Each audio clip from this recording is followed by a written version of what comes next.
பார்க்க போறோம். சமையல் தான் பார்க்க போறோம். இது வந்து கேரட்ஸ் நான் வெட்டி வச்சிருக்கேன். கேரட்லாம் நான் வெட்டி வச்சிருக்கேன். அதுக்கடுத்து இதில் தக்காளிகள் 2 தக்காளி நான் வெட்டியிருந்தேன், அதனால இவ்வளோ. அதுக்கடுத்து ஒரே ஒரு ஆனியன், சின்ன ஆனியன் மாதிரி எடுத்திருந்தேன், அதனால கொஞ்சம் சின்னதாகவே இருந்துச்சு, அதை நான் நிறைய ஸ்லைஸாக வெட்டிக்கிட்டேன். அதுக்கடுத்து நம்ம அடுப்பு எடுத்தாச்சு. அதுக்கடுத்து இது வந்து கருவேப்பிலை ரொம்ப சின்னதாக இருக்குது, இதுலேயே பத்தல. ஓகே, ஃபஸ்ட் நம்ம ஸ்டார்ட் பண்ணிடலாம். வெயிட் பண்ணுங்களேன். ஓ சாரி, இந்த பட்டர், இதுதான் பட்டர். ஃபஸ்ட்டு வந்து நம்ம அடுப்பு ஸ்டார்ட் பண்ணிடலாம். என்ன ஸ்டார்ட் ஆக ஸ்டார்ட் ஆயிடுச்சு. ஓகே, அது ஃபஸ்ட்டு கொஞ்ச நேரம் சூடாகும். சுட்டுருச்சு. இதை போட்டோடனே இங்கே பாருங்க எப்படி இதாக ஆயிடுச்சு பாருங்க. இங்கே பாருங்க கைஸ். அது சுடு அடுப்பு எப்படி தூக்குறாரு. ஓகே, நம்ம நேரத்தில் லேசாக எண்ணெய் ஆட் பண்ணலாம்.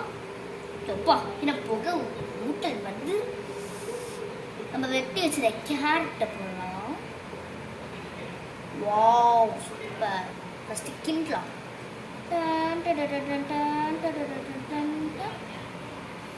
ஓகே, நம்ம அதை கிண்டியாச்சு. அது அப்படியே மிக்ஸ் ஆயிடுச்சு.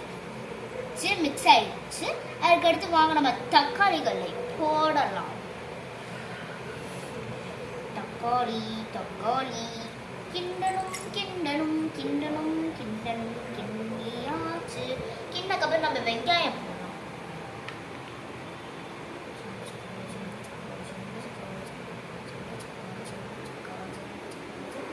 நம்ம எல்லாத்தையும் வந்து காய்கறி எல்லாம் போட்டாச்சு. நம்ம வந்து போட்டக்கப்புறம் ஃபைனல் ரிசல்ட் இப்படின்னா இருக்கும் கொஞ்சம். அது ஏன்னா நம்ம கிண்டி விட்டுனால அப்படி இருக்கு. அதுக்கு அடுத்து வாங்க நம்ம கருவேப்பிலை போடலாம். கருவேப்பிலையே இதான் தெய்வம்.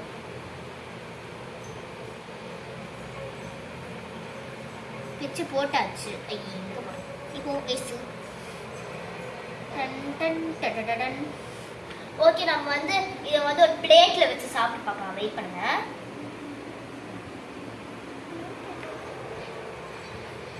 பிளேட்ல இதில் வந்து நம்ம எடுத்து பார்த்தோம்னா ரொம்ப கொஞ்சம் இதானா இருக்கும். நான் அப்படியே சைட் பையிலேயே கொஞ்சம் சோறு ஒரே ஒரு கரண்டி அளவுனா வச்சுருந்தேன். அதனால நான் மட்டும் இருக்கிறதுனால ஒரே ஒரு கரண்டி அளவுனா வச்சுருந்தேன். இப்படிலாம் இருந்துச்சு. கொஞ்சம் தீத்து போயிடுச்சு. இதே கவனிச்சுட்டு இருந்தோம்னா இதுதான் சைடிஸ். ஓகே, நம்ம இதை ஃபஸ்ட்டு கொஞ்சோண்டு எடுத்து இதை அப்ளை பண்ணி சோறு இன்னும் ரொம்ப கொஞ்சோண்டு இருக்கல. ஓகே, ஒரு சின்ன முறுக்கை சேர்த்து சாப்பிட்டு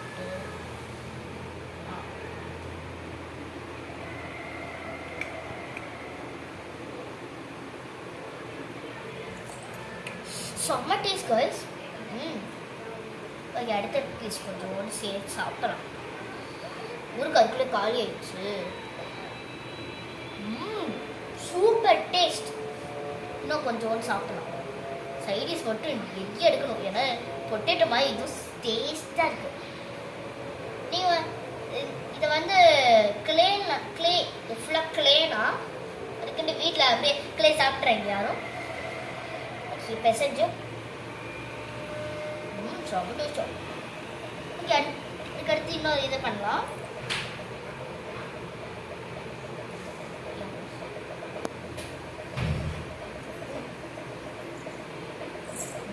டேஸ்ட் சோறு கொஞ்சோண்டு இருக்கு.